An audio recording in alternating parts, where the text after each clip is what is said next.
الحمد لله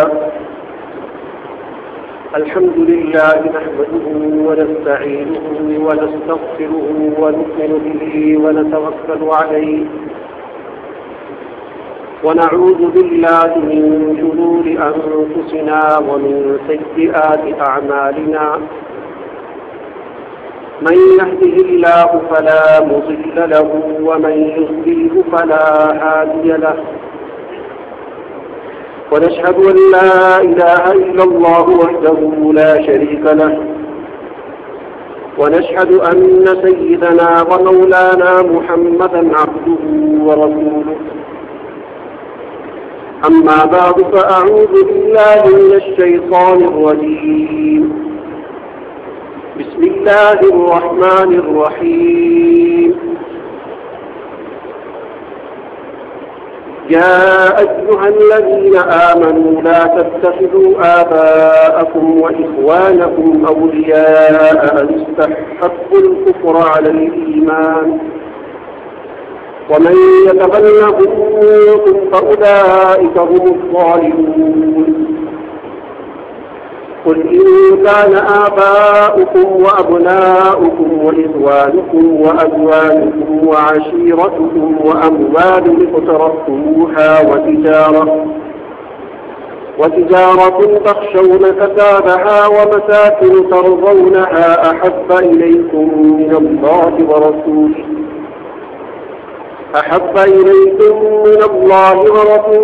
وجهاد في سبيله فتربصوا حتى يأتي الله بأمره والله لا يهدي القوم الفاسقين صدق الله العلي العظيم قال النبي صلى الله عليه وسلم إذا تبايعتم بالعينة ورضيتم بالزرع وأخذتم بأذناب البقر وتركتم الجهاد في سبيل الله فتربصوا أن يسلط الله عليكم كله لا ينزع حتى ترجعوا إلى دينكم أو كما قال النبي صلى الله عليه وسلم اللهم صل على محمد وعلى آل محمد كما صليت على إبراهيم وعلى آل إبراهيم إنك حميد مجيد رب اشرح لي صدري ويسر لي أمري واحلل عقدة من لساني يفقهوا قولي سبحانك لا علم لنا إلا ما علمتنا إنك أنت العليم الحكيم اللهم أرنا الحق حقا وارزقنا اتباعه وأرنا الباطل باطلا وارزقنا اجتنابه والسامعين الكرام